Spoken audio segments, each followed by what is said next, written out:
2জন কৰি বা 3জন কৰি উত্তীৰ্ণ প্ৰাৰ্থীক মাতো 3000 পূৰণ 2 3000 পূৰণ 3 9000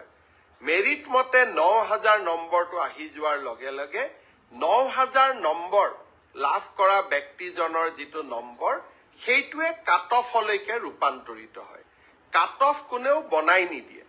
কাট অফ ছাত্ৰ ছাত্ৰীসকলৰ পৰীক্ষাৰ ফলাফলে নিৰ্ণয় কৰে কোনোবাই যদি ভাবে যে কাট অফ বেছি হৈছে তাৰ মানে ইয়াকে বুজাব পাৰি যে সঁচাকৈয়ে এইবাৰ পৰীক্ষাৰ ফলাফল যোৱাবাৰতকৈ ভাল হৈছে অসম পুলিচৰো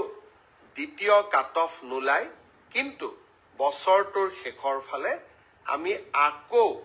নতুন অসম পুলিচত খালী হৈ থকা পোষ্টসমূহ আমি এডভাৰটাইজ কৰিম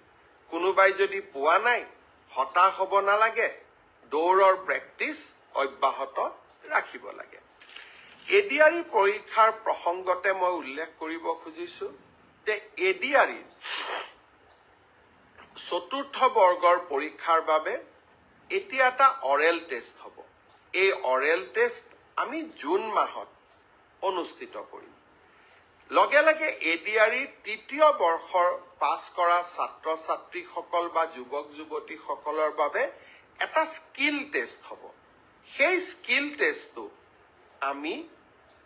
অহা জুন মাহত আমি আৰম্ভ কৰিম আমাৰ লক্ষ্য হৈছে যাতে এডিআৰইৰ নিযুক্তিও আমি 10 অক্টোবৰত দিব পাৰো আৰু নৱেম্বৰ ডিসেম্বৰ জানুৱাৰীৰ ভিতৰত এডিআৰইৰ নতুন এডভাৰটাইজমেন্টটো আমি যাতে দিব পাৰো অৰ্থাৎ আমি আমাৰ